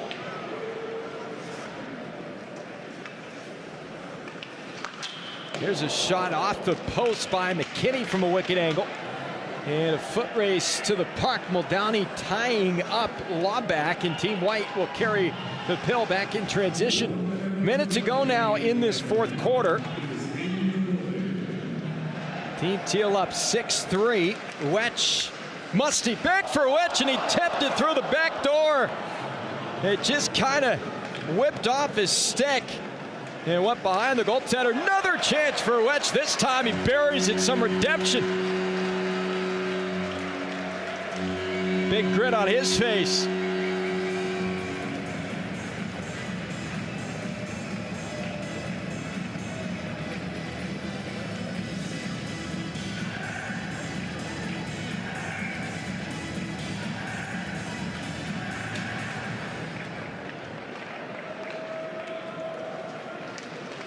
Down to 35 seconds. Wetch will try again, and that is into the armpit region of Pilon, and he holds on. So this game not quite over, Randy. 33 seconds left. 6-4 lead for Team Teal. Think they have any set plays off the face-off? I don't. I'm sure Jumbo or Patty could think of some quickly. Surprised they didn't use their time out there. Havlin down low, Wedge comes free. Sabota giving off, back left side. Musty up top, Havlin back for Musty. 19 seconds left, and it's steered out of the zone by Wang, and all the way down the surface it goes. You've only missed 2 games, I believe, in your career, and that's for the birth of your 2 sons. Is that correct? Yeah, and one's 31 now, and the other one's 30. It's been a while. There's a shot that's into the open net. Team Teal pushes its lead back to 3. Goal scorer Teddy Mutrin in the open 4x6. But when you've got Team White, Team Teal, and it's all Sharks prospects, there's no losers. But it does look like Team Teal is going to claim the Marchment Cup this year at 2025. Everyone's a winner. They got invited here today. That's exactly right, and that will do it for the 2025 Prospect Scrimmage. Team Teal takes it by a final score of 7-4. Great to have you on the broadcast, Connor. Thought we were only going to have you maybe for pregame. You stick it out for the entirety of it, but fun getting to call this game with you. Well, I can say one thing, and I know this for sure. And I know Drew doesn't do all the games with you, but he's got nothing to worry about. It's a whole different ball of wax trying to call color on these broadcasts, but great to work with you. Great to be at the hockey rink in July and see these prospects. Misa was exciting. Chernyshov stuck out as a tremendous talent. Full camp with the hat trick. Team Teal's goaltending I thought was terrific. Both Kirsch and Ravensbergen combined to hold down the fort, just 4 goals allowed, and when you're playing 4-on-4 and 3-on-3, faced a ton of chances in this game. And now I will allow you. Well, we got a special guest we do. To present the Marchment Cup. Presentation of the Marchment Cup in honor of the late Brian Marchment. And Logan Couture is here at XCU Arena. Looks like he's got his young son joining him. What a great touch. This is awesome. Incredible. And Logan looking like he's moving pretty well, given the circumstance. And Logan announcing not that long ago that his playing days as a San Jose Shark have come to an end. And big smile on his face out there with his son as they take some pictures and get ready to present the Marchment Cup to the team captain for Team Teal, and it's Reese Laubach. The San Jose native, and that's got to be quite the thrill for Reese, obviously getting drafted by his hometown team, but to see guys like Logan Couture that I'm sure he looked up to and idolized, and Reese hoisting. The Stanley Cup weighs a little over, what, 33, something around there pounds. I wonder what the Marchment Cup weighs. Maybe a little bit lighter. Yeah, that's definitely a one-hander. They're kissing the Marchment Cup. And of course, this trophy named after the great Brian Marchment. Well, you know you don't touch the Marchment Cup until you win it. That's exactly right. But you know, we make light of it, but you never know. There's someone out there right now with that Marchment Cup in their hands who might, or on the other side, who didn't win it today, might get a chance to touch that Stanley Cup somewhere down the line as the Sharks team builds back up. And today was just another stepping stone toward that. Fun to see all these prospects out there. So much talent assembled here in one place. And also great to see all these fans come out in July to watch some hockey. Yeah, the support, incredible. Great crowd on hand on this Independence Day Eve. Normally this game is actually held on the 4th of July. So everybody gets to disperse. And as Randy noted a couple of times, a lot of these players are actually heading back home. Some coming all the way around the globe to get here. Team photo now, Team too. photo. I love it. As they are giving out and have given out the Marchman Cup to Team Teal. Fun event, fun to kind of scratch that itch, if you will, to see some Sharks hockey. And things will start to kick up into gear. Early September, we'll have rookie camp. We'll have the rookie face-off, which I believe will be in Anaheim this year. That has not been announced, but I believe that's where it will be. Last year in LA, of course, the Sharks hosted a couple of years ago, and that's just the appetizer to training camp and beyond. But always a fun event. Both teams now taking a photo. 7-4 final. Team Teal wins this one. Any final thoughts, Hunter, before we sign off here? Well, as I said earlier, I'm pumped. I'm excited about this coming season. This is kind of an entree to some of the talent that's in the pipeline here. And Frank Greer and his staff have done a tremendous job restocking the cupboard. And it was bare. And that's a function of being a good team for a long time and trying to get over the finish line and making moves at the deadline and giving up assets to do that. And at some point, you pay the price. And thankfully, it seems like we've gone through that. We're past that. And now we can talk about the building of this thing back up again to be a franchise that we can all be proud of, that the Bay Area can embrace like it did for so long. And we've got some tremendous young players in this organization. And I'm really looking forward to training camp coming up in September and the start of that regular season sometime in October. And we'll see you all down at the rink. Indeed, schedules will be coming out soon, including the schedule for the Barracuda as well. So make sure to keep it tuned to all Sharks and Barracuda social channels. That does it for our broadcast coverage. A huge thank you to our technical services group behind the scenes and the wonderful and legendary Randy Hahn. He stuck it out for the entirety and provided a little bit of color commentary, giving us his great insight and wisdom. For the entire Sharks organization and the great Randy Hahn, I'm Nick Nolenberger saying so long, happy 4th of July, and we'll talk to you all in the fall. You've been listening to live coverage of the San Jose Sharks Development Camp. This has been a presentation of the San Jose Sharks Audio Network.